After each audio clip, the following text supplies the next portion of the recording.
And getting all the gear and so forth. That we're promising donuts, so and coffee to begin, and it's just a 3 hour, but we could use it and we could beautify the village. It's always a lot of fun. And it's fun. And he's really you're the ringleader on this whole thing. So I'm the ringleader. You can blame me. So, we okay? Scott? I think Now, so. you're not gonna do the presentations, right? Only if you want me to, otherwise I'll shut down the screening. We don't need to do, well, let's wait till the 27th. Okay. Okay. Because we're gonna do the CBGB on the 20th. Is it CBGB? I always get confused with that in the bar. CBBG, yeah, that's right, CBBG. There used to be a bar called CBGB's in the East Village. Come on, nobody knows what I'm talking. Am I that old that nobody knows what I'm talking about? The Limelight, there used to be an old church. Yeah. I've really aged out of the audience. You can call out during. There used to be a bar called CBGB's in the East Village. Come on, nobody knows what I'm talking. Or the old church who was unwell and was raving out in moments. And I appreciate you sitting in the chair at the far end of the, I'll just move just a little bit this way. So catch me, but you look all bundled up, that's good. All right. As I said, one of the things that we try to do in these meetings is people who are here for specific issues, that we move the issues up so that they don't have to stick around for the whole thing to get there. So let me bring up, she's not actually on the agenda, but she had an issue which came up, Marcella Mazzio from Solanier Coffee Bar. She wants to come up to talk about this. Yeah, come up, tell us about this, because we're gonna take a sense of the board on this, not a vote, but now that we have a quorum, we can take a sense of the board on the issue. So tell us what you're doing. We are going to have a Nyack Cars and Coffee down on South Broadway on Sunday, April 6th, from 7:30 a.m. to 10:30 a.m. That involves partial closing of the block to allow a promenade style. Hold the mic to your mouth. Oh, When your I mouth, really need it. when your head moves, your mic. Oh, but I like to talk. to Yeah, the exactly. audience. That's what people forget to do. Yeah, so it'll be a partial closure of South Broadway from around where my coffee shop starts to Hudson. And then there'll be cars also parked in the regular parking spots of on the rest of the block. These are local businesses that participated in the grand opening of our kitchen and market space that saw this as an opportunity to build an event in Nyack. So this is just throttling out another forum that hopefully grow into more something that attracts foot traffic. What's the date and time again? It's Sunday, April 6th from 7:30 a.m. to 10:30 a.m. These car guys like to do this early, get the coffee and then move on. Now this is gonna be like they're gonna come and gather, people look at the cars. Hope that people look at their beautiful cars that are normally kept inside. They're only classic cars, so no supercars. You're not gonna hear engines revving. You might hear some old engines coming down the street. And they just hang out and hope, drink some coffee. I'm sure, Mars and Strawberry and our cafe will get some business from this as well, because they like to also eat early in the morning, right, and shop. Yeah. It's the whole block gonna be from Hudson to Cedar? It'll be from Hudson to mid-block that the ask is for, the closure, because we don't want to interfere with Murray's, but we are asking that all the parking spaces are reserved from 7:30 to 10:30 for the event. Now, if we do the closure, how are the cars gonna get there? They would have to get there before. Okay. Yeah. Any questions or comments? What time did she say? 7:30 to 7:30 to 10:30. Now, this is on a Sunday morning. Sunday morning. Any logistical problems do you see, Andy? No. He says, okay, all right, we could do a sense of the board, but because the time is, a little of the essence. Linda, I'm just gonna articulate a resolution and then, and I'll ask to have that, moved by the trustees. And that would be that we approve for the purposes of the car show on South Broadway from, the entrance to Murray's gas station to Hudson Avenue, that area be blocked on Sunday, April 6th, from 7:30 AM to 10:30 AM, for the purposes of the car show. Do we need anything else? The resolution? No. No? All right, all right, with that, can I get that resolution on, oh, yes. Does the board, you typically, the DPW costs go to the event sponsor? Are you gonna stick with that rule for this one? You know, we do a lot of street closures that we pay for in other parts of the village, so I don't know, this is not gonna be a tremendous amount of money, I wouldn't mind just, she's not charging anybody for this, so I would pick it up for the village and for the purposes of this. We've done it for some of the Sobro events, because we do a lot of events where we pay for the street closure and they don't really help Sobro, like the Halloween parade, which bypasses, well, it goes right through Sobro and then brings everybody to another part of town. So I would say that we can cover this. It's not a tremendous amount of money. I'm just concerned about the logistics of closing half the street, because if you're coming in. It's not closing half the street, it's closing the whole street on that block. Yeah. From Cedar to Hudson, Well, starting after the gas station, like we always do. after the gas station. Yeah, The gas station stays open. Stays open. Yeah. we don't Yeah. close the gas So station. cars coming down, I'm just, no, go ahead. cars coming down, South Broadway, heading up north. They cross over Cedar. They would not be able to. If they're heading north on Broadway, they have to They have to- either go up Cedar or down Cedar. They can't go onto Broadway unless they're going to the gas station. They go to the gas station, get gas and If leave they go to, they have to, how will you know that they're going to the gas station? because that'll be open. Blockage is after the gas station. After The blockage is on the middle of the block Okay, but the cars can come through to the gas station. to the gas station. From the south only. In the south, yeah, okay. You okay with that, Pascal? All right, can I get the motion on the Yeah. table as I articulated it? Okay, maybe we could do this, the no DPW cost just this once and not commit to We'll make it a monthly thing or special something. exception. See how it works. Work it out. What's that? If they're driving fancy cars, maybe they can afford the DPW. Right, so, Okay, but just this one time. All right, Just this all one right, time. we'll trial it out. and- So add that to the resolution, the village will pay for the expensive closure of the street for this one event. All right, can I get on the table? Second. All in favor? Aye. All opposed? Oh, I have to vote. I'm an aye, 3-0, motion carries unanimously. Thank you, Pascal. Thank you. Thanks for putting together a fun event for everybody. Great. The next up, I want to move up the conversation with Kim Cross about the issue of the ID cards and tell us what that's about and explain it, because I know we had some questions when we raised it sua sponte last time. So my name is Kim Cross and this is Jasenia Blanco. I don't know if it's yourself, but I'm the school community liaison for United Public Schools, and I deal mostly with Spanish speaking families within the district. so through a variety of different meetings that we've been a part of through the Immigration Coalition, this idea of municipal ID cards had come up. And so then I had brought it to you and Andy as something that for the village to think about. Here, let me take that for a second. So I do have sort of a Q&A sheet because I know there were a lot of Why don't you questions. just explain, because the audience doesn't know what we're talking about, what's the issue on the table that we're? Okay, so municipal ID cards are ID cards that are issued by a local government and accepted by agencies and officials as proof of identity with any interaction with a community member.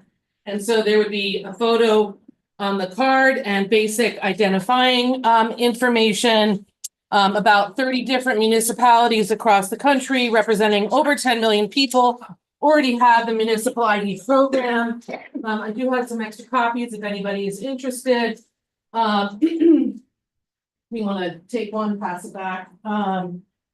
So they do it in Hubstraw, they do it in Spring Valley.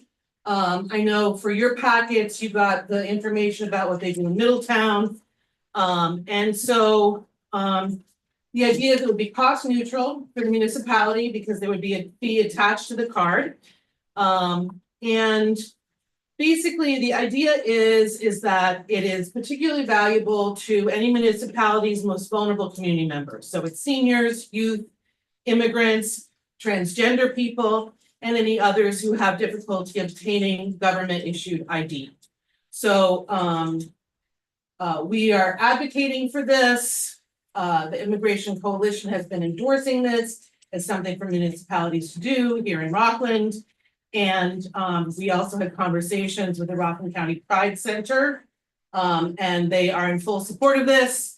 They were not able to attend the meeting tonight because there's a concert happening that they are in attendance at. So this is a little bit some answers. I don't know all the questions that you all had. So we just were here just to talk a little bit about it, to hopefully get the project to move forward. So the purpose of it is to provide people in vulnerable populations with some sort of proof that they live here. Yes, It has come up sometimes with regard to ICE detention and things like that. When we brought it up to respond to, I must have done it in a clumsy way, because the concern was that there was some sort of big brother aspect to this of us requiring people to get IDs. These would obviously be voluntary for people to get them, and would be simply a way for them to document where they live in the village, and they would Yeah. need some sort of proof of residency, either a lease or a gas bill Right. or an electric bill or something that shows where they live. And then we would confirm that with, there are some small costs, because we gotta get a machine that issues licenses. We don't have Yeah. something like that. But if we did have a machine, we could find all sorts of other uses for it, like, you know, Staff IDs for IDs, staff and staff stuff like IDs. that. So I think there's a value to that. I do appreciate that a point that you make on the back of the not the back, it's the bottom of the, or maybe it's the back of the Q&A, is that that the information is we can, the information is not, we can reject FOIA requests for the information. So if somebody wants to try to Correct. get information from us, there is a right that the village has to not share this if it's only being accumulated for a particular purpose. And it's very limited information that we're getting in the first place. Name, birth date, address. so a lot of this came from Berta Barale, who was very involved in the advocacy to get the ID cards in Haverstraw. And so they don't keep any files. So you present this, that's it, it's a wrap. So there's not even information that you have to pretend not to have or anything like that. You're not keeping it. You're getting it proven, it's proven, you've got the card, that's it, the end. And then you would renew it, like every 2 years or something like that. And the points of how to prove your identity as a resident are part of that Middletown packet that you got from Andy for your trustee packets. How do we prevent fraud? Is there any way to fraud proof we have how some type of system like a? So- I'm sorry. There's a point on here about fraud. So you can't use municipal ID to get a state ID or to access state and federal government benefits, all right? So it's hard to imagine what anyone would have to gain from a fraudulent card if they felt the need to make one. It doesn't convey any special government benefits. It just fills an access gap, right? That government issued ID is required for so much of everyday life and so hard for thousands of people to get. I understand that. The question that I have is how to make sure that the cards can't be counterfeited. I mean, I have no problem with this program. Right, I just want to make sure that we have some type of markings or seal or some waterproofing on the cards so that it was issued by the village. right. That's all I'm asking. So if you see in the document I gave you. Yeah. It talks about how there really isn't anything you would gain by making a fraudulent card. I believe in the law of unintended consequences. Well, I think that's up to us about how we would design Yeah, the cards yeah, to prevent sure. from fraud, some sort of embossed seal or Exactly, something. so Yeah. we should plan that already ahead, so that we know what we're doing when we start doing this. Yeah, I think that's up to us. So as far as the research has shown, there has been no notable fraud in any of the 30 different municipalities in the country that have these IDs. If anyone wants to make public comments on the proposal, we're happy to hear it. My general sense is that I thought this was a good idea when I heard about it. Then when I introduced it, I sort of had second thoughts, and now I feel much better about it now that you've assuaged some of those concerns. I think this is a nice thing to do for the community, of people who live in Nyack, that they can demonstrate that they live here. There are things you need IDs for, which this would be a government issued ID like other IDs. It would obviously not carry with it sort of it would probably not satisfy requirements when people need a driver's license or something like that, but it would at least satisfy certain requirements that when people want to see something. So I think it's worthwhile to look at. Anybody else have any comments or questions about it? We're not taking anyone's picture. Is it usually a picture ID? Yes. It's usually a picture ID. Yes. And so it would be for, if there was an interaction with the police, say, or if you were trying to pick your children up at school, or you were looking to fill a prescription, see a doctor, that sort of thing would be the way that you would use it. You have to say, a lot of parents now carry their passport, Uh, because that's the only ID, and that puts them at risk. And also Okay. going into every district school building, they need an ID, and many don't have.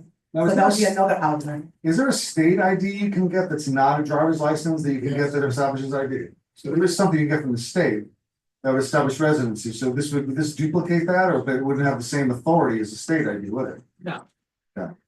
All right, let's.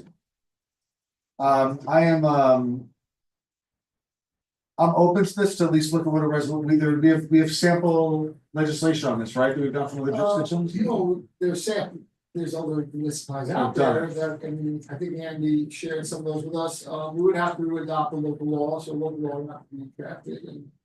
So it's going through the legislation The process. three of you want me to move forward, I'll start drafting a local law. I have a question. Of course, there'd be some blanks in there that you would have to fill in. How difficult is it to get a state issued ID? It's not something that's available to many of the people that we're talking about. The question is why? I mean, is it because of fear of going I'm not trying to create obstacles, but I'm just curious. The state ID is certainly accepted in a lot more places than a local Village of Nyack ID. I think the answer to the question is that there are people that might not have documentation that would allow them to get a New York State ID.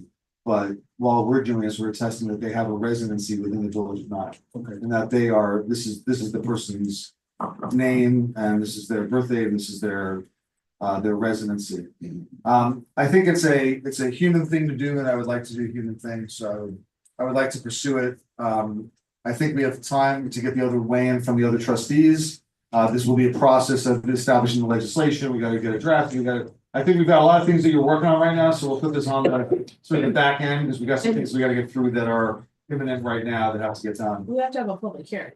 We'd have to have a whole hearing process with it, so we should probably get legislation drafted, then we set the public hearing, then we have the public hearing, then we pass the law, then the law goes into effect. So there's a several month process that we go through. But this also might not be a terribly difficult drafting. It does not have to go to the county planning department because it's not a zoning code amendment. It's not subject to SECRA, the State Environmental Quality Act, so it's a simpler local law than the ones that we're more accustomed to dealing with, amending the zoning code. All right. So it's a sense of the board that we should at least start that process. Absolutely. You're good? All right, so we're good with that. Thank you, Ken. And Thank you. we would be happy to help in any way that made sense. I have a couple other things I'd like to hand out if that's possible. Sure. One is, Nyack Center and the Rockland Pride Center are, holding a community dance party. This coming Friday, a week from tomorrow on the 21st, for everyone to come, dance your, feelings away, have a wonderful time in community. It's free to everyone in the community is invited. Let's put these up in the back with people. And then if you haven't gotten your tickets to our Women of Leadership and Vision brunch, that's happening this Saturday. There are tickets still available. We're honoring Anita Kopax, Deborah Thomas, and Hope Wade.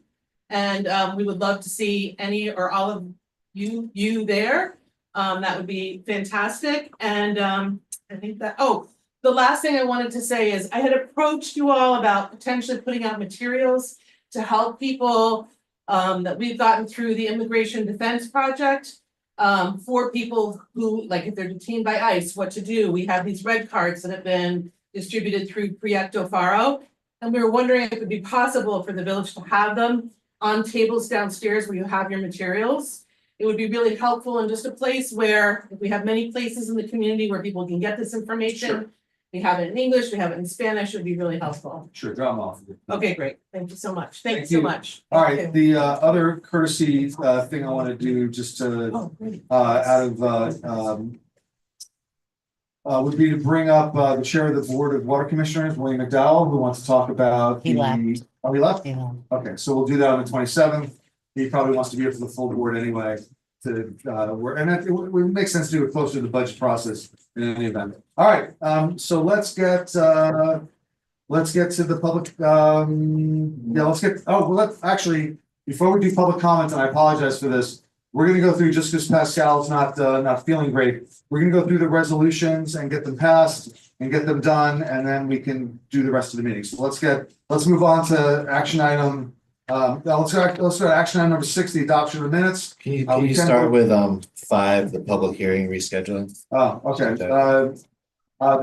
it's actually, we can open the public hearing and then just continue it. Well, yeah, okay? yeah, we have four. All right, you got All right, so. we can have the public We hearing. can have it over here. Well, let's continue this to. I don't want to. Poor Pascal, okay? He might not last that long anyway. That was very well staged cough.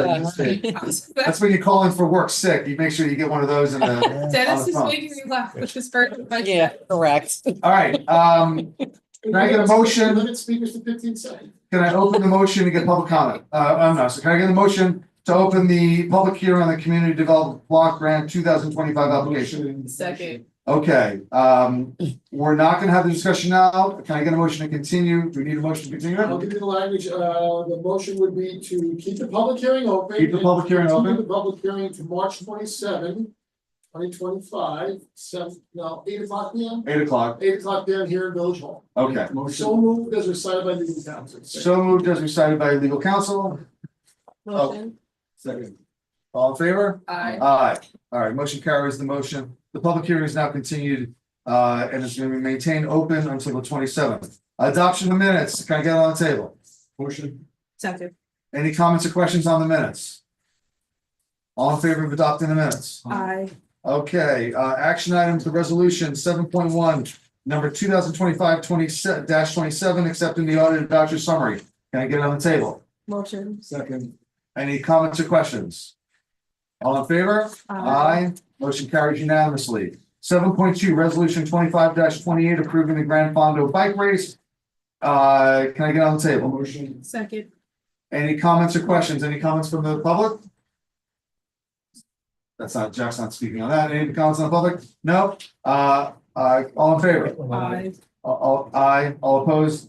Nobody, motion carries unanimously. 7.3, resolution 25-29 to approve the application for an Easter egg hunt in Memorial Park on April 19th, 2025. Can I get that on the table? Motion. Second. Any comments or questions? This is great. Our thanks to Tyrone Williams for putting together an Easter egg hunt. We haven't had one, as far as I know, in Nyack like they have in Piermont, Changes. and that's terrible, so we're gonna have one. It's gonna be great. Okay with it? So my thanks to Tyrone for putting it together. Any further comment or questions? All in favor? Aye. Aye. Motion carries unanimously. Resolution, action item 7.4, resolution 25-30, approving application for Music on the Hudson Summer Concert Series in Memorial Park. Motion. Second. Any comments or questions? All in favor? Aye. Motion carries unanimously. 7.5, resolution 25-31, to allow purveying sale by a private vendor, merchant, and consumption by customers of alcoholic beverages within a village park for a special event. Can I get this on the table? Motion. Second. Just to clarify for people, this is for the Music on the Hudson series that we just approved the dates for in the prior resolution. We are going to allow for the sale of alcoholic beverages, which are not generally allowed within the village. People will need to get their licensing and all that sort of thing and taken away, but we will allow the consumption, which we don't normally allow, and we will allow for the sale during the event. Point of order. Yeah. Not order, correction, typographical error, Andy. Whenever I draft the resolutions, you leave that lingering asterisk. The state liquor authority, number 2, very segment. Why do you do There's an asterisk. that? Whenever I draft the resolution. You see a resolution? I don't see that. Sorry, I'm just, Instead of two, we At should. the end of. I don't really have bandwidth to talk about typos. At the end of item To be number honest. 2, it's a state liquor authority, then there's a semicolon. That's how you understand. Semicolon. Okay, should be a period instead of a semicolon, yeah, it's not an asterisk. Did they approve the It's not an cost? asterisk, okay, so with Yes. that change, the motion's on the table, any comments or questions with that change? All in favor? Aye, motion carries unanimously. 7.6, a resolution to adopt the Green Fleet right sizing and efficiency policy. Can I get this on the table? Motion. Second. If we do have comments or questions, Steve is here, is Marcy here? I can see Marcy. Marcy is here. Oh, there she is, right behind you. Okay. If you want to come and just give us a quick review and then take any questions they have on it. Yeah, just some quick comments on this. Did you see?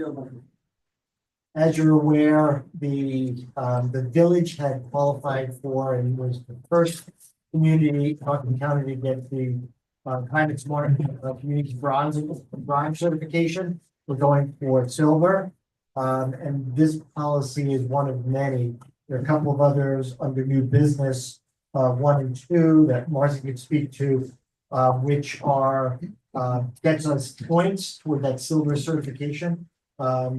The policy in front of you, the right sizing and efficiency policy, that's so we can optimize the fleet size and start improving the emissions in the fleet by when we make a purchase or lease, do so with a vehicle that has lower emissions than our current fleet does. There's about 30 vehicles in the fleet. We have some targets to try and move that over to, electric and alternative fuels by 2030. And that's a little bit of an overview.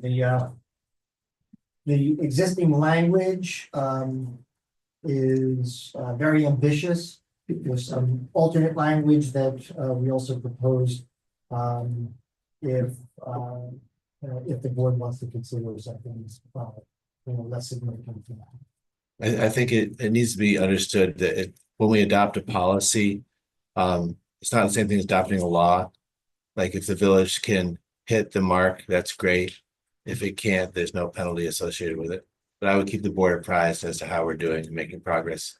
And each time we purchase a vehicle for our fleet, we should be looking at this policy in terms of its aspiration to have as low greenhouse gas emissions as possible. Okay. Any other comments or questions or anything from the public? All good? All right, no other comments or questions, all in favor? Aye. Aye, all opposed? Motion carries unanimously.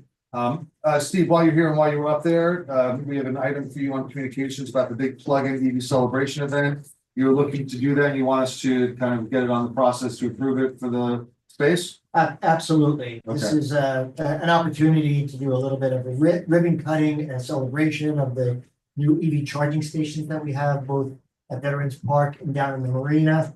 We're looking to do a little ceremony to open it up, like a little grand opening, an EV showcase to have local residents with electric vehicles come down with their vehicles, also maybe some of the area dealers, music, information tables, just a general good time. All right, everybody, general sense of the board, we want to do this? I'm sorry, it's May 10th, Saturday, May 10th, from 11 to 1, Yep, with a rain date on the 17th. okay, Andy, can we get any sense all good with this? Yeah. Let's get a resolution for the next meeting, for the 27th, resolution approving this, but you can start marketing, we'll approve it at the next meeting, Great, thank all you. right? Was there something else Marcy was here for?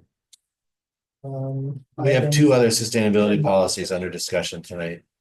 And those are, that's the revised, green Complete energy? streets and green energy, yeah. All right, so is that what she's here to talk about? All right, so why don't you go up and talk about those and we'll let you go. So these are two more of these policies that we're working on. The timing to get them into the application. Yeah, hold the microphone up. Here, Yeah, so the first one of these is the green power procurement policy, and this one, the village is kind of instituting something that already happened. The village has been purchasing 100% green electricity for a number of years. This is saying, yes, we want to keep doing this. And we also want to continue doing what we started to do last year, which was to purchase community solar for, we get community solar credits for electric purchases, and then also, have the credits that we get right now, the renewable energy credits that we get are called green EU certified credits. So they're a good sort of the gold standard of sort of general green RECs, the renewable energy credits, but New York State has its own climate act and is trying to expand the green grid in New York State. So an even higher goal would be for the village to add in New York State generated green RECs. So these are a lot more expensive than green RECs. So we put in sort of the goal of adding them, making the commitment to continue to do what we're doing, but also over time, when possible, to add in some of these other New York State, some of this green power from New York State. So that's what the green power policy is. Was that in the packet? Yes. We don't need anything today, is this for next meeting? Right. Next meeting, okay. And, all right, so we'll review that and we'll get the resolution sent to the board, we're in favor? Yeah. All right, so let's get this on the agenda for next meeting with the resolution, and then the other one? The other one is the village already passed a complete streets policy in 2018. The policy that we had was fine, but not great. And it's also not, it wouldn't get us credit in the Climate Smart Communities program because it doesn't have anything that talks about how we're really going to implement it and make sure that something's happening. So this is a revised policy that has better language about what the purpose of it is and who it benefits. And then it has that section in Exhibit A there that talks about how the village is going to do it. And who's responsible for checking this consistency of the planning that the village does about streets and making complete streets part of that work. All right. Any questions for Marcy? This is also something for the next meeting for resolution. Yes. Sent to the board, we'll take a resolution at the next meeting. All right, thank you, Marcy. Thank you for all your hard work on the sustainability issues. You and Steve both, you do amazing work for the village, and we're very appreciative. Yeah, can I just add to that for Sure. 1 second? What Marcy and Steve do is extraordinary. Literally brought in $1 million in grants for EVs, solar projects, energy efficiency upgrades, so on and so forth. And this process of trying to get to the silver award, we have the bronze now. The village is a leader in this, but we can get to the silver if we accumulate enough points on different sustainability actions. And Marcy and Steve have been tracking that. It's complex, but I feel like each week or so I get another task to go out. We create a fleet inventory. We create websites. We do social media. We've got the EV charging stations finally are online, which is great. There's a whole host of actions which the village has taken. We're going to hit the 300 points needed. Some of these policies that you're looking at tonight and next are important to that mission as well. And they really do deserve a lot of credit for leading us to what's become a very, very complex kind of administrative process to keep track of the village's accomplishments and position ourselves to do better. It's a lot of work, and the work that they do is super helpful. Thank you. I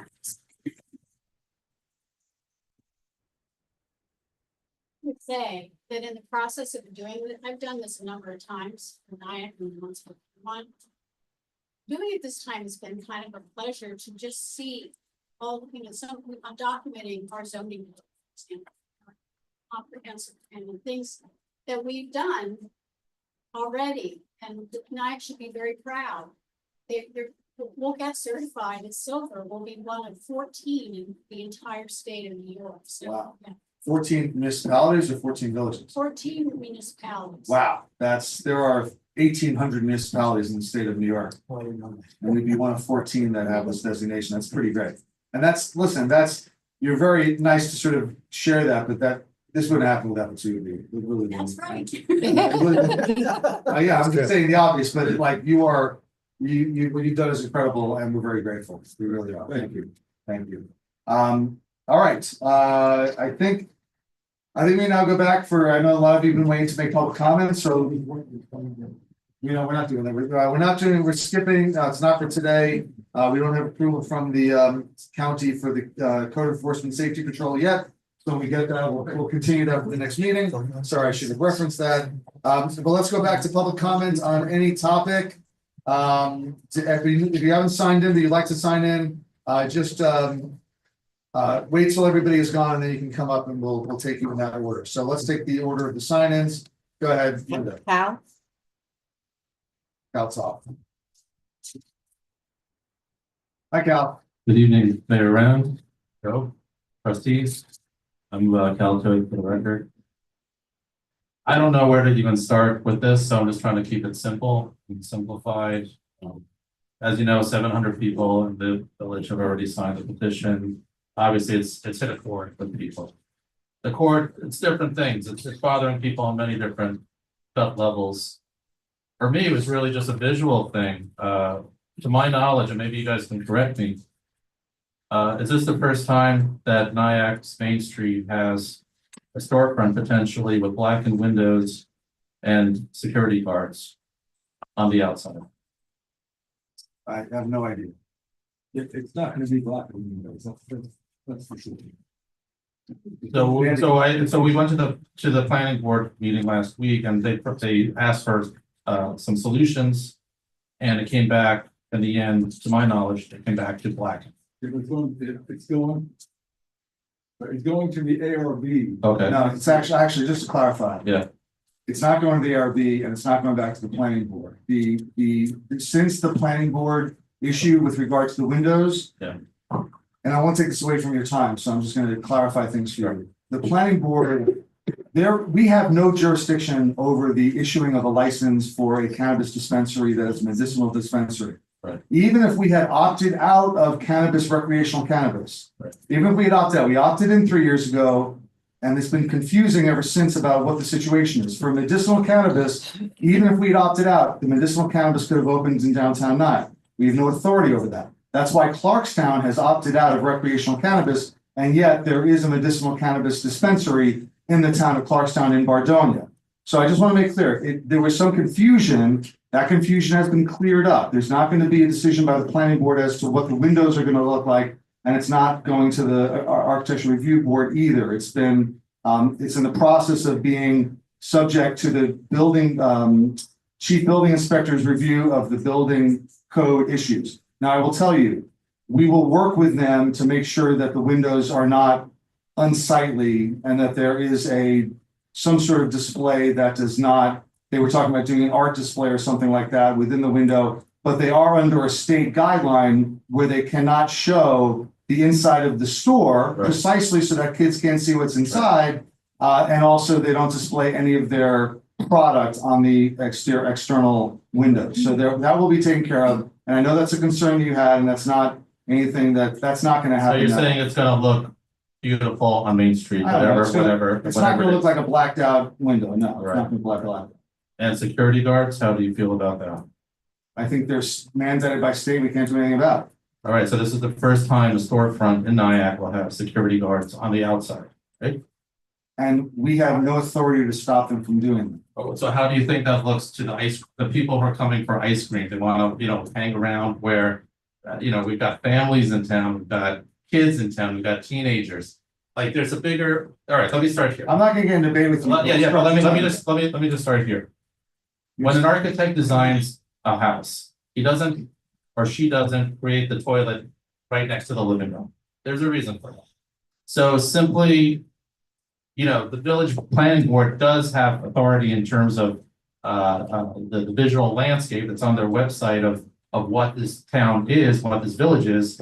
And, putting the cannabis dispensary right by where we all know the kids and teenagers hang out doesn't seem to make a lot of sense. I don't disagree that I don't think it's a great place for a cannabis dispensary to be. I agree with you. I'm just telling you that we don't have any authority to move it. Well, there must be a solution, and I know you guys are good at solutions. I see you do it all the time. And when you have school officials reaching out to us, wondering what the hell's going on, you know, I think we have to listen to the community. I mean, we are all in this together.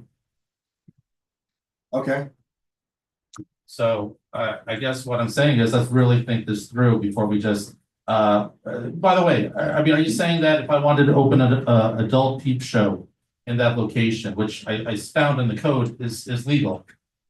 You're I'm saying quite this, you're certain saying the this, state does not have a mandate where peep shows are Right. they can override local law, and the state law has a licensing mechanism for peep shows that prevents us from establishing local laws that would prevent them from opening. So that's not equivalent. Right. I'll let you continue, but that's not equivalent because the whole point I'm trying to make here is this is governed by state law. We do not get to decide if someone wants to open a bar. We don't get to say, well, we don't want a bar here if it's zoned and licensed for a bar. If it's zoned for a bar, they have to go to the SLA, the State Liquor Authority, to get a license. But if they get a license, we don't get to say, well, we don't really want a bar here. So a bar could have opened in Starbucks as well. Right. And the space was open for 2 years, and this was what rented it. So we don't get to pick and choose. And I don't think you want us to pick and choose what businesses go where. Because that way lies madness, where the village gets involved in that. I'm going to give you another 30 seconds. I know we put some of our time in the colloquy here. But I am 100% sympathetic to the concerns you have. I have a 12-year-old and a 14-year-old. I understand, but we have a liquor store right across the street. There's a bar right next door. You know, there's a point at which you have to educate your kids about there are things that adults do that kids don't do, and this is one of them. And this one has a lot of restrictions that bars and liquor stores don't have, where they can't show their product, they can't see into the store. They have security for the reason that banks have security, to protect against any bad credit. well, with all respect, I feel it's gonna hurt the town, it's gonna hurt the restaurants. Olar's just opened here. You know, a lot of really great restaurants, you're gonna lose a type of clientele that comes here, and I don't think we're thinking through this carefully enough. It's a Pandora's box. And I think we're going downhill. We're not going towards, maybe we don't want to go towards Piermont. We don't want to have that nice look and feel, you know. I mean, we're going down the road of Nanny Wet Main Street, essentially, you know, with the gun shop and the car insurance and, you know, things like that. So I don't know, we're losing part of the village charm. All right, thank you, Calvin. I appreciate it. Next up. Sean Mack.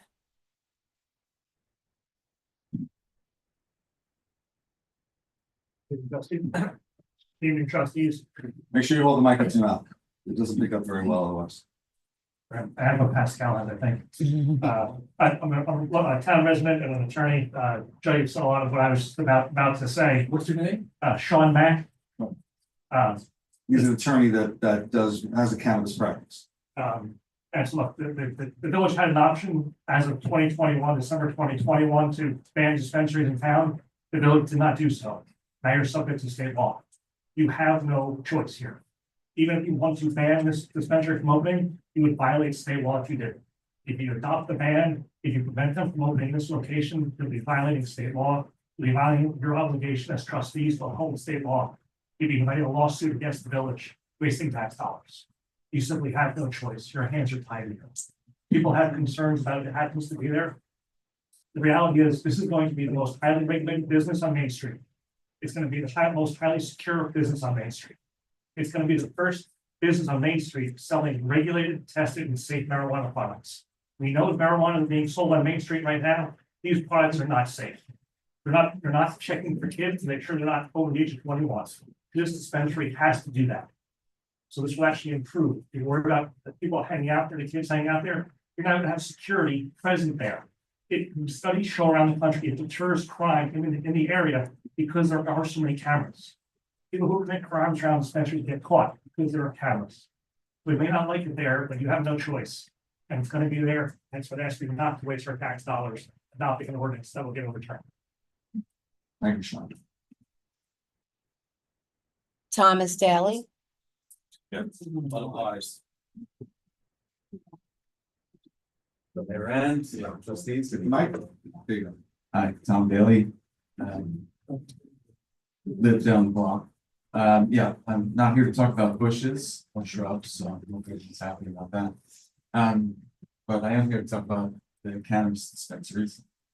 So what the gentleman just said, um, is. Is that in reference to this specific location, like saying we can't stop that, or is it we can't make any changes to the village of Nyack's downtown cannabis zoning? Because we had previously agreed to it. Would you like me to clarify this? I would like to clarify Okay, that. I'm happy to clarify for you because it does get confusing.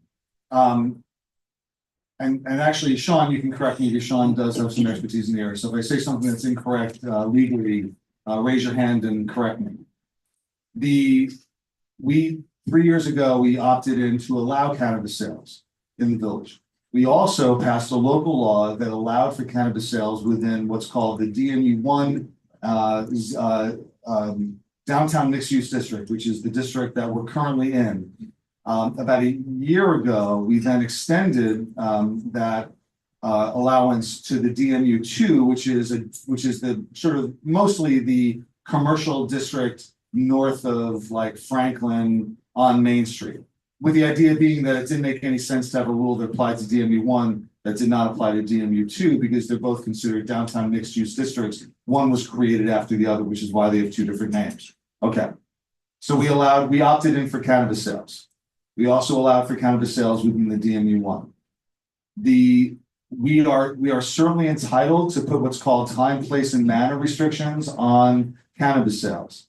And to that end, I expect that we will be taking up some regulations that would prevent the proliferation of cannabis sales. For example, right now under state law, you cannot have two cannabis in a village this size. You cannot have two cannabis dispensaries, whether they are recreational or medicinal.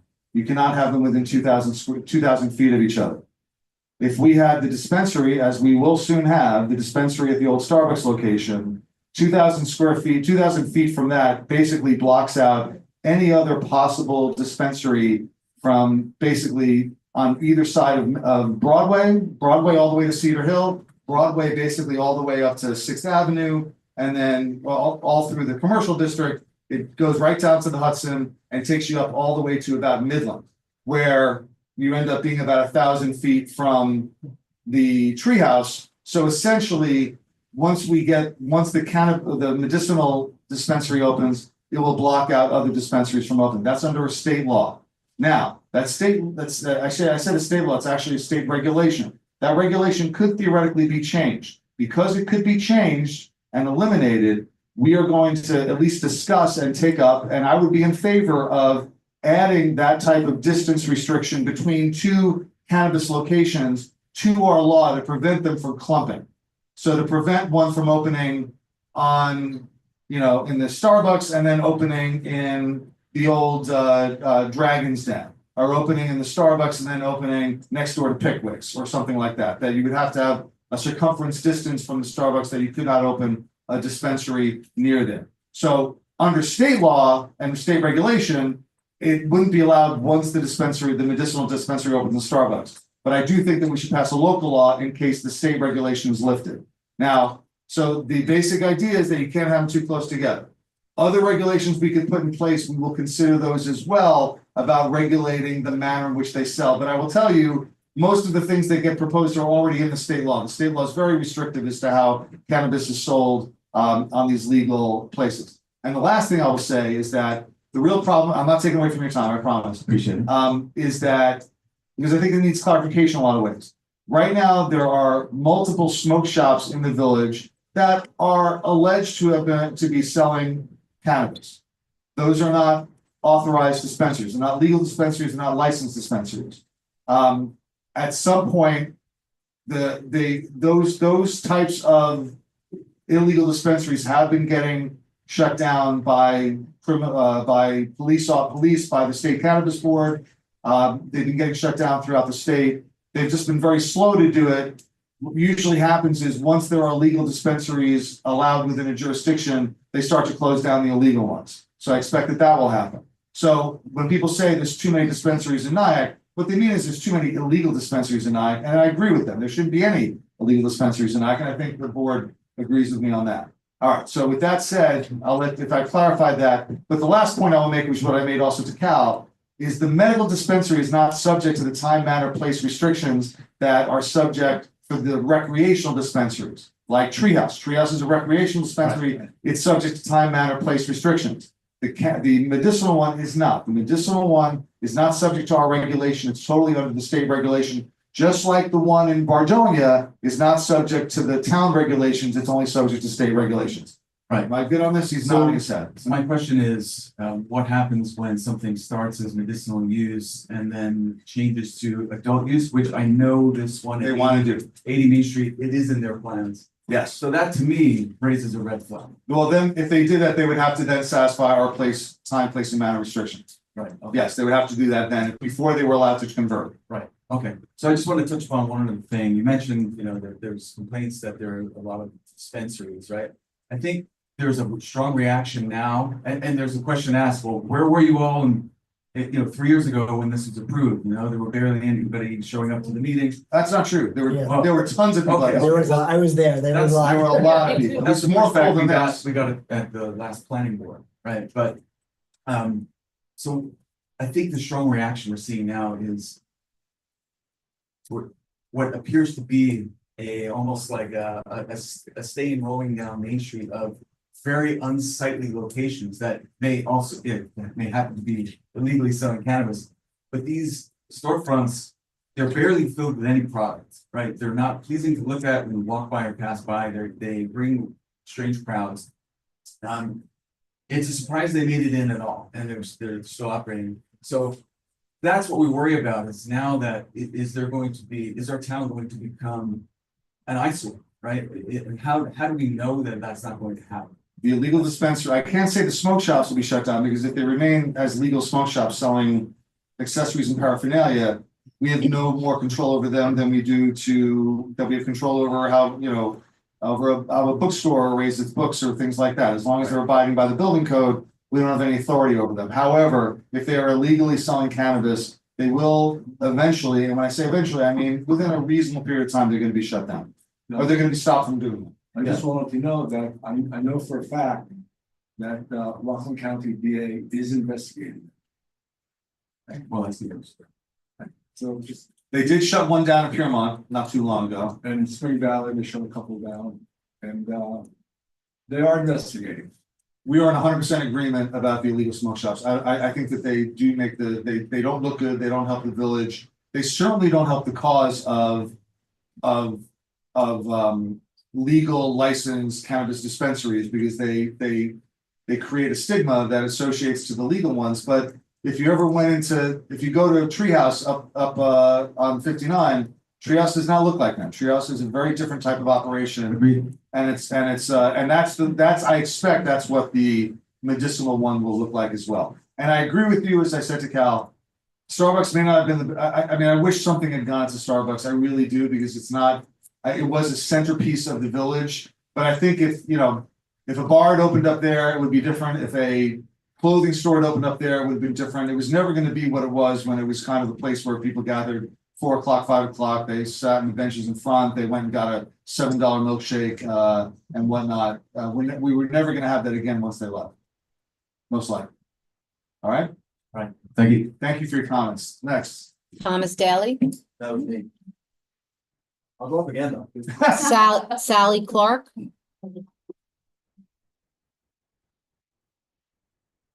Hi, I'm Sally Clark. Well, listening to everybody who's spoken before, I understand it's, state law, but if there is any way to work with the state at all to move the property, I don't know. I just know that, and I'm sure a lot of people realize this, that every person I talk to in this town, usually the people I know are parents, are just up in arms about this. And like I think it was Cal who said, I do think it sends the village down the wrong path. I think it'll affect business, not just aesthetically the way it looks, but I just think we really need to think, is there a way to work with the state? Is there anything we can do to improve the situation? Because I just know that every person I talk to, most people are too busy to make it here.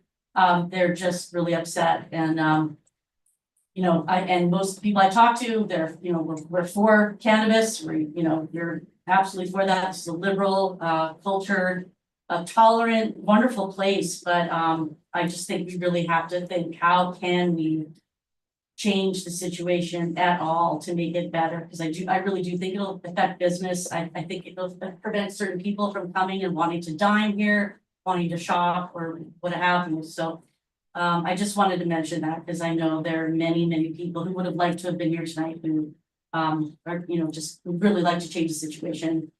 I understand. We're gonna have another discussion on this on the Yeah. 27th. I'll have another chance to come to the Okay, meeting and great. talk All about it. right. Thank you for everything you're doing. Norman Bowen. Hi, good night. My name is Carmen Bowen. Use the microphone. Thank you. Is it on? Speak up. Hello, Carmen Bowen, resident of Upper Nyack, and we've been residents of Nyack about 20 years. I'm also a parent of teenagers, one of which works on Main Street, and both of them hang out with their friends on Main Street frequently and in the area. And I just wanted to reiterate my concerns as a parent, as a resident, someone who frequents the restaurants and retail in Nyack. It is a concern having somebody who's armed in the area.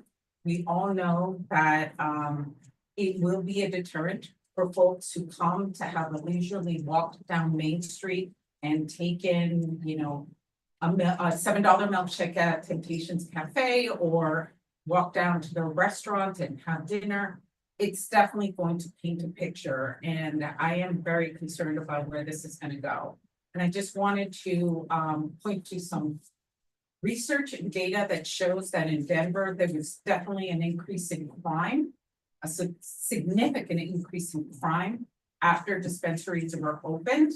It does eventually go away, but are we going to expose our children to that just for the interim? So I really want to implore on you to think about ways that we can restrict any further dispensaries. I know that Mr. Rand did mention some things that could be considered to protect our citizens and our town folk from any kind of nefarious activities that could happen in proximity of a dispensary, because the data is there to demonstrate that. So I just ask you to think about that and get creative. So thank you so much for your. Thank you.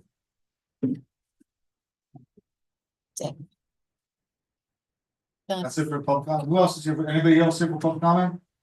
Just you can come up and just say your name. Hi, my name is Kylie Janadi, and I have lived in the Nyack area for over.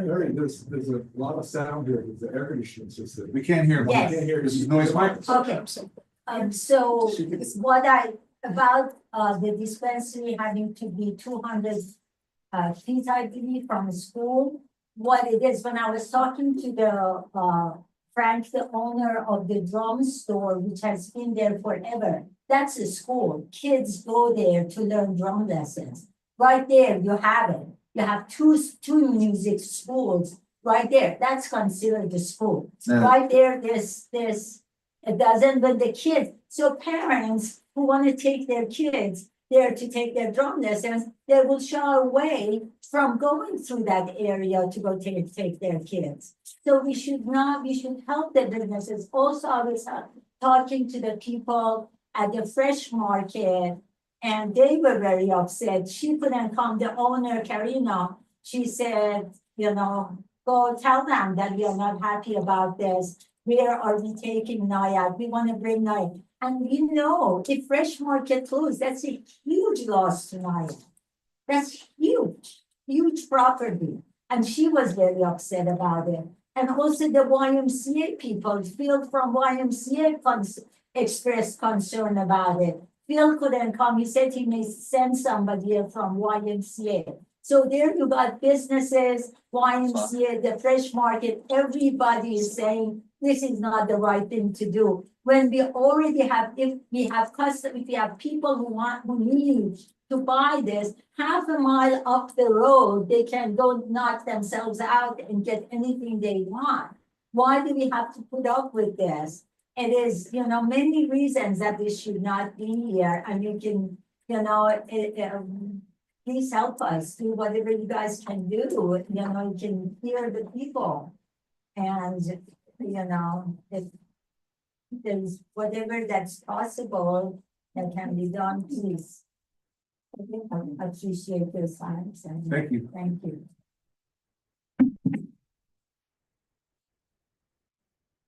Anybody else? Come on up. Well, if you want to come up, a second.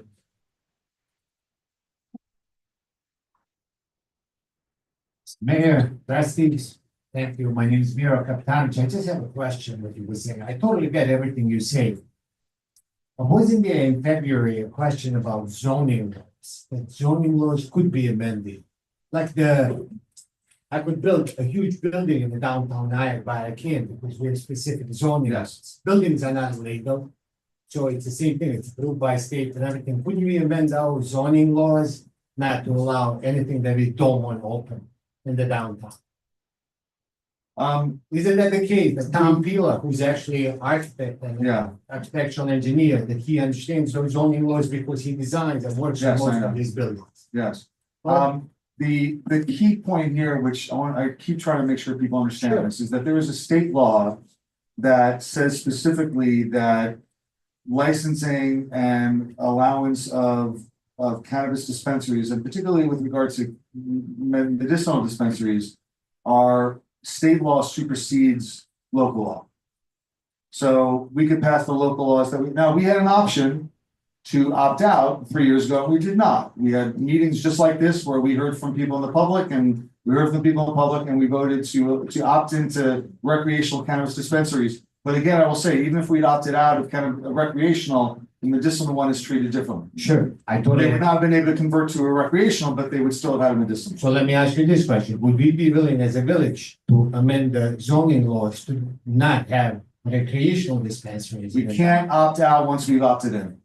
We Opt cannot. out of medicinal We- or You recreational? we can't do anything with regard to medicinal. Medicinal, we have no authority over. I have friends with cancer. I'm with you 100%. I'm just saying, we have no authority over medicinal. Okay. With regard to recreational, we cannot, legally, we cannot opt out once we opted in. That was the condition of opting. That's the way the law read. Once you opted in, you can't opt out. If you opt out, you can always opt in, but once you opt in, people start making investments, you can't then pull the rug out from under them. We could, as I referred before, we could amend our zoning to change some of the time, place, manner restrictions that are in the local laws. We could do that, but that would not impact the medicinal dispensary. And it would almost certainly be if we did something to then outlaw an existing dispensary that was licensed by the state, which was allowed under the previous zoning, we probably would not be able to then evict them based on a change in our zoning law without facing a pretty easy to win lawsuit. Sure, yeah, and I'm not trying to embroil the village into a lawsuit either, so I totally understand because it's money out of all of ours that we are paying into the village. But what I'm asking you, there's no creative way for us to think out of the box. I get state laws, I get all the laws. Like, why wouldn't we put zoning law in the book to create that whole radius and restrictions? We're going to do that. We're going to do that. Okay, Yes. that won't be on the agenda. It's not gonna be on the agenda next time. It's gonna be something we have to work on. It takes time to get legislation passed. But we will look at, as I said, time, place, manner restrictions for cannabis dispensaries. I'm just telling you, and I'll say it, and my answer is never gonna change. The medicinal dispensary is different. We cannot do anything to change the medicinal dispensary. I get it. We opted in, we can opt out. And you said- No, it's not even the opt-in. It's the fact that it's governed by state law, which supersedes local laws on the medicinal dispensaries are treated like pharmacies. Okay, they're treated like, they're not, there's a public policy that the state passed long before they passed recreational cannabis that favors medicinal dispensaries. If they're licensed by the state, we don't get to kick them out because we don't like cannabis. But we opted in 2021 to It's allow. a separate issue to allow recreation. Yes, Recreational, yes. both recreational and dispensary. But I think I'm It's different, sir. If I can- Yeah, I think like you I gotta, think you gotta it's tell pretty confused. clear, If you wanna take your You crack have at it. to understand that there's two types of uses. Deal with cannabis. Sure. They are handled, treated very differently by the state and also local municipalities. The way that municipalities can potentially treat them are also very, very differently handled under the law. There's medicinal cannabis dispensaries, which is treated like a pharmacy, which is what Joe is trying to explain. So no matter what, in 21, There's recreational, which is not like a pharmacy. I know, but like, if you got like, Even if the village opted out from recreational cannabis dispensaries, we could not prohibit medicinal cannabis dispensaries. Okay, Okay, do you understand that? now I understand. I don't think that was clear to anybody that's sitting here, that 2021 vote had nothing to do with medicinal dispensary. I'm glad it's clear now. Okay, no, thank you. Sorry. That's fine, thank you. Yeah, if you have more comments, come on up. I'll be quick. And I'm approaching, hi, it's Paul Furman. I'm approaching this, as a lawyer. I'd be interested in talking to Sean, Matthew, to better understand this, but I'm hearing if it's medicinal, we literally have to there's nothing, not one thing the village can do. In other words, if a medicinal dispensary opened up, I don't know, anywhere, say it on Hart Place. No. Well, Then there's nothing we can do. they couldn't open up in a resident, I'm sure that the state law does not allow for opening up in residential districts. Are we sure? If the type of, here's what, all right, you're a lawyer, you understand the difference between a residential district and a commercial district? Right? Those are two different things? Is that what we've been saying here? Originally, What I've been saying originally is the that there's zoning, nothing originally we the can zoning do was, given our current zoning. originally the zoning only allowed in the quarter commercial, right? No, that was for recreational. Okay, so if it's, okay, so I'll speak to Sean at some point to better understand this, because I think he's the expert here, but. And then don't bring out my address in an open meeting. Don't talk about where I live. It was the nicest street I could think of. That's All right, thank you. Just happened to be where I live. Okay, that's fine. Listen. The intricacy, the state law supersedes local law on issues of our being able to turn back a licensed dispensary. In this case, it may be the case that if in our commercial zone, in our mixed use district, we had such limited uses that were allowed that it wouldn't be allowed to go in, because it might be that we allow pharmacies, for example, in our downtown mixed use. This is treated for basically like a pharmacy from the state law perspective. That probably is the answer to your question. Yeah, But Sean might be a good answer. Yeah, I'll try to get in touch with him. Okay. But meanwhile, it's gonna turn into recreational, of course. Then it would be subject. And then subject to time, matter, and place. Yeah, please. Recreational cannabis dispensary. If it does try to convert, then it would be subject to the rules that we have under time, place, manner restrictions. And the state might not allow it to, and basically, if you run a medicinal, I'm sorry, I'm not taking away from your time. In order for a medicinal to convert to a recreational, the owner of the medicinal marijuana dispensary has to own 4 separate dispensaries, and then they can turn one of those 4 they can convert one of them. So it's not even, they say they want to do that, but they may decide to turn one of the other 4 into recreational, at which point it would not be an issue. But they are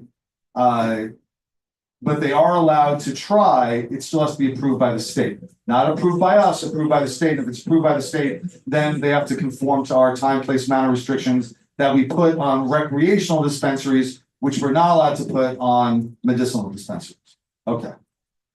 So I understand the difference between medicinal and recreational dispensaries, but can you confirm or deny from what I've heard in the language of this proposal that they put in the words initially in medicinal dispensary, that they're planning to turn it into a recreational? I think their plan is eventually to turn it into recreational, but it's still something they want to do that hasn't been approved by the state. And it would then need to be approved by us. So there's a chance that that we could prohibit them from turning into a recreational facility next to where all. If they didn't conform to our regulations of time, place, manner restrictions, yes. But my guess is they would. Well, like I said, we're gonna put in place, well, right now we have in place restrictions on. I can't think offhand, the legislation's it's in the code, you can find the legislation in the code about what we require. But the big one is the location, is the locational distance between other dispensaries. So that's the big one. So the idea is that, which I know everybody is in favor of, we don't want clumping of dispensaries, and I don't want that, you don't want that, nobody wants there to be dispensaries on every corner. We will not have that, that will not happen. Okay, we may end up with one down here, one up by Treehouse, maybe theoretically, one could get shoehorned into a corner of the commercial district, probably on Franklin or South Broadway, but that would be it. At most 3, but probably only 2.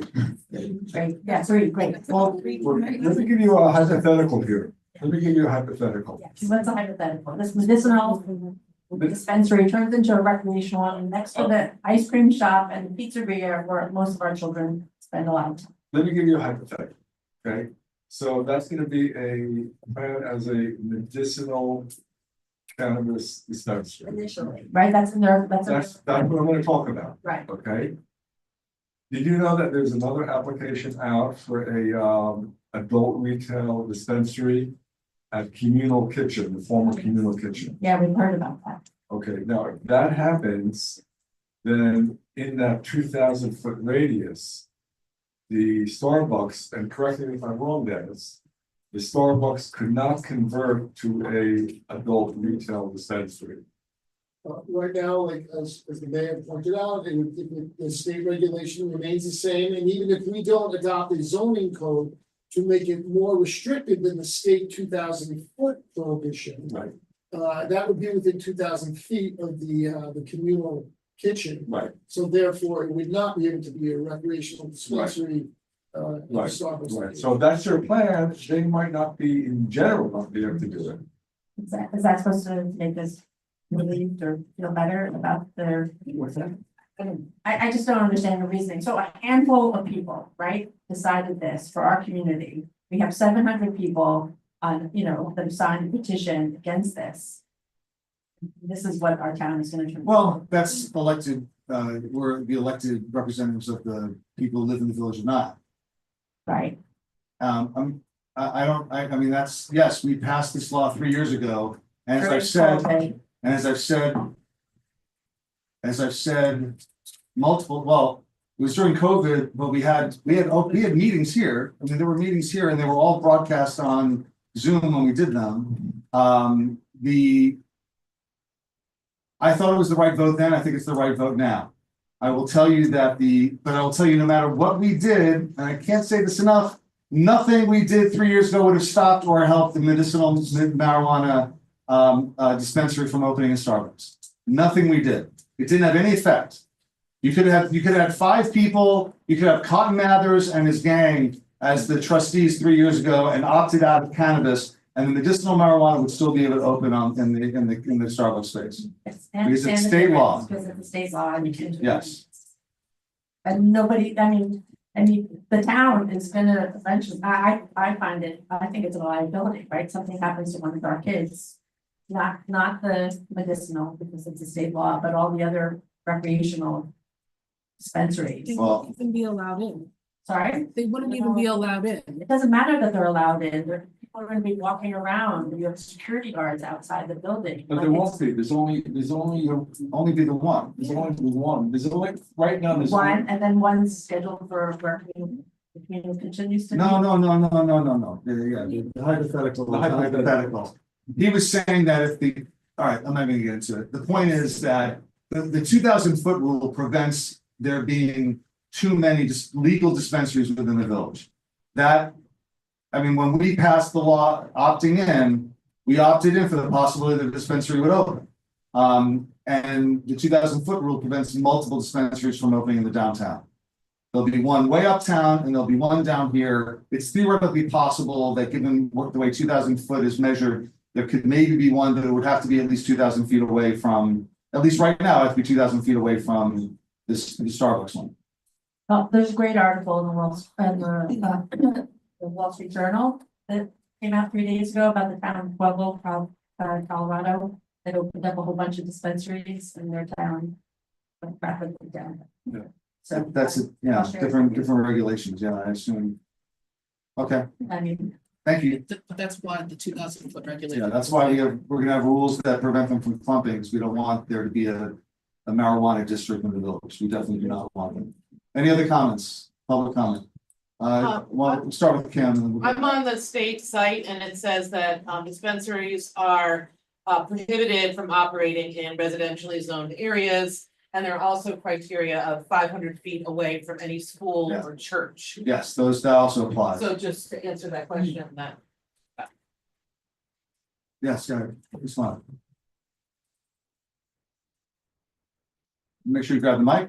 Hi there, I'm Kristen Kidder, I'm a 11-year resident of Nyack. I have 3 young children that live in the village. I have bought 2 houses in this village and specifically bought them in areas where my kids could walk to the downtown and frequent the stores. So I feel like we have a somewhat antagonistic relationship happening between the village and some of the folks that are concerned about the proliferation of marijuana in the town. I understand the difference between medicinal and recreation. I just want to go on record as concerned citizen that when some of these concerns are brought to us, knowing that a medicinal marijuana shop might turn into recreational, and yes, we have zoning laws, but that might mean we have a pocket here and a pocket here, and we already have these unofficial places. And quite frankly, we have, I don't let my kids walk down Main Street by themselves anymore because it's not, I don't perceive that as a safe place for them to be.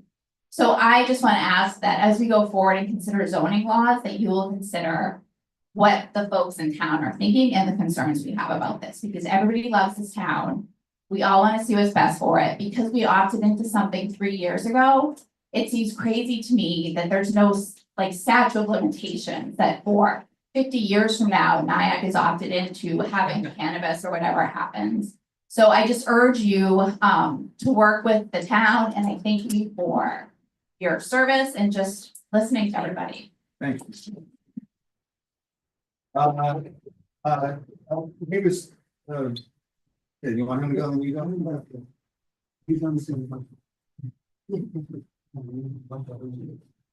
We'll eventually get to you, I promise. Yeah, Mark Bowen, I'm a Nyack resident, been here about 20 years. I guess just, one simple thing, you keep talking about time, manner and place. And there's medicinal and recreational. And it seems like there's a lot of people in Nyack who don't want too many cannabis stores in Nyack. And I'm one of them. And so it would seem to me, we're all talking about, well, there might be one, there might be a third one there. Why not, when you get the opportunity, why not increase 2,000 feet to 3,000 feet or 4,000 feet? So we know we're only going to have 2. That will be definitely something we take up when we take up the legislation, the distance that we adopt. I would just tell you though, there is a point at which the state law does say that you cannot opt in and then pass local laws that make it impossible for any to open. But I think that's a fair point, that we can look at the distance measures that we're going to look at. Absolutely. Yeah, just draw a circle around Treetop, draw a circle around this one, and when they overlap, that's the distance you want. And then we're not going to get any more, and at least that's something. Okay. That would seem pretty simple. I think that's going to definitely be on the table when we look at the legislation. Yeah, that's the Absolutely. intention, to really. Yeah, because we don't want the third one. 2,000 feet, they can just put it here. No, make it 4,000 feet, and then we're good. Okay. Okay. Thank you. Thank you. Drew. Yeah, I think you get one shot at the public comment because we have to. I don't have a comment, I have a question, and I think it's time for me. No, we'll get Drew up here and then I will stick around. If you have other questions or comments, I will stay as long as people have questions or comments after the meeting, but we have a sick trustee and we've already gone now an hour 40. And we do have some other business to take care of today. So everybody's gonna have a chance to public comment, but one chance, and then after that, you can come talk to me or anybody who wants to stick around after the meeting. Drew, go ahead. This is a different topic. My name is Drew Burke. I'm a commissioner on the housing, Nyack Housing, 16 years.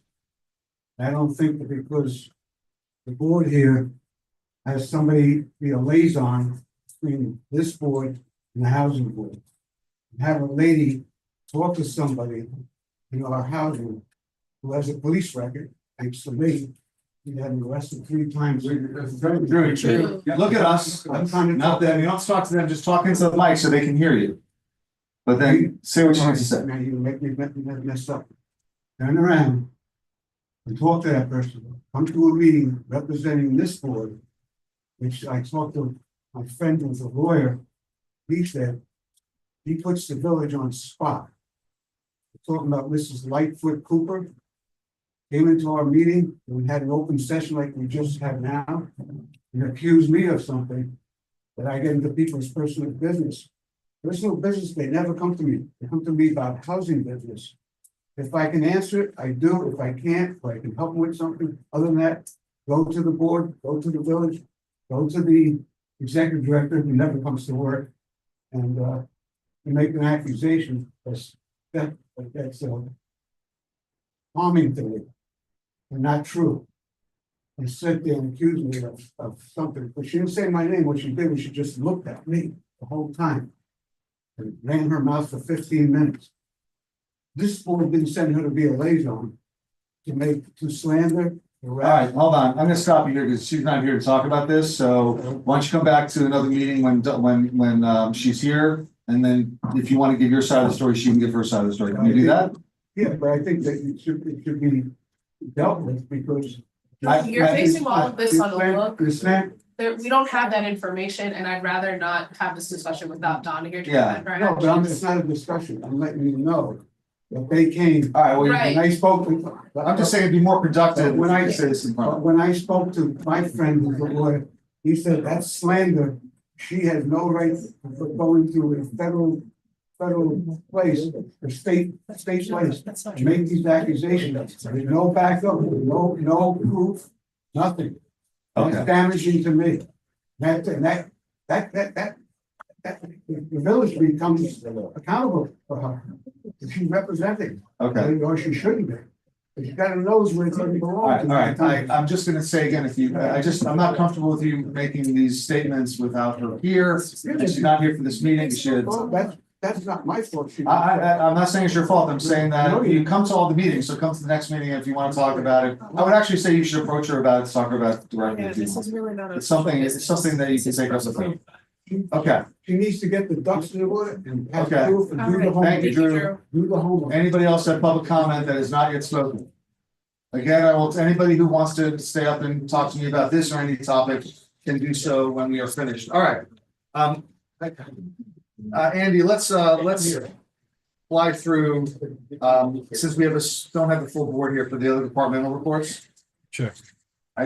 I'll give a quick police report, and I'm gonna give it only because it's something that I know that you've been asking about. Okay. We did have a meeting with OPD, our normal conference call. I asked them about coordination with ICE. Okay. They said they have not had any coordination with ICE at all in the new administration. It happens very rarely. They actually, when I asked them specifically, they said that it had been, one of the captains said that he's only had one interaction with ICE in 17 years. And that was a murder case where a fingerprint went up to Albany and got flagged, and then ICE made an inquiry because the person was also an undocumented resident.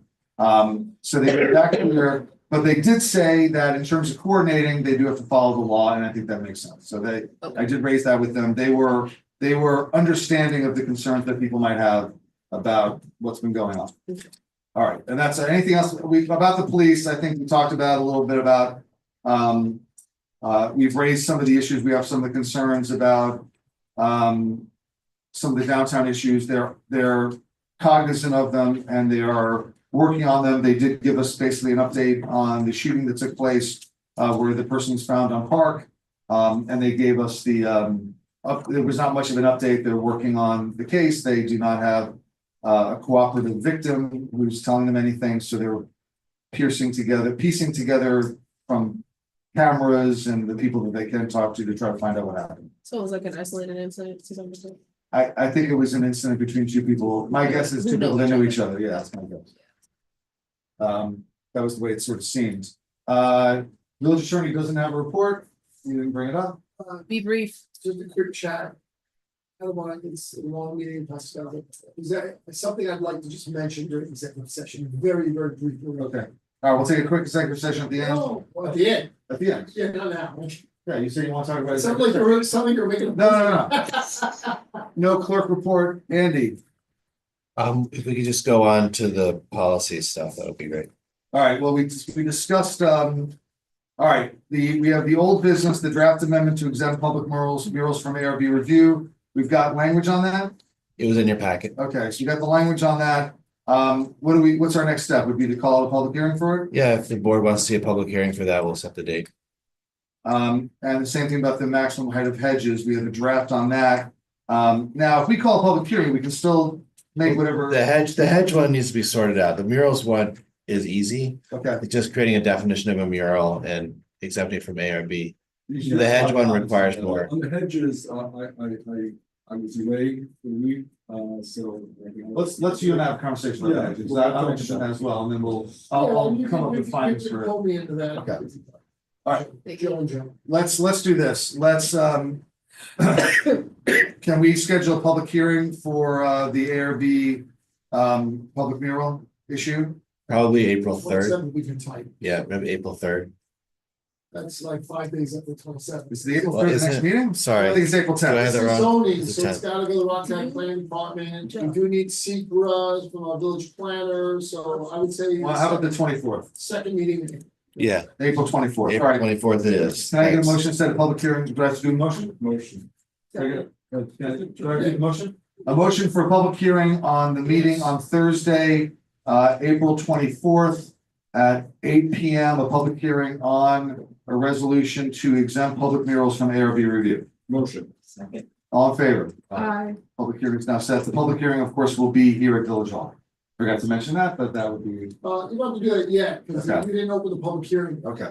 All right. But yeah, it's good practice. Good practice to mention where the meeting's gonna be. Yeah. All right, so we've handled old business. Like We've we were covered thinking. most of new business. We let's hold off to next meeting about the bump outs. We do that? Yes. Just, okay.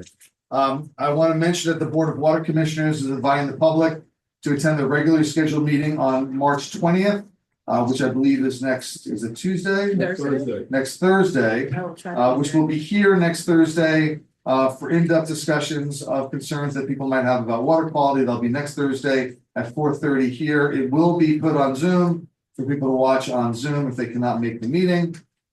We have communications for a wedding event on Sunday, June 1, 2025, to use the gazebo. This would be an exclusive use of the gazebo for probably about an hour. We need a resolution for this, but is there a general sense of the board that we're happy for the happy couple and it's nice to use the gazebo for a wedding? How many people? Maybe 30, 50, something like that, one maximum. I'm not, as far as I know, I'm not marrying them. Nor am I officiating. Well, you can't have two people be married anyway, it's not easy. So of course you're not married. All right, so we're okay with that, get a resolution for the next meeting? It's not till June, so they have time to get a formal approval.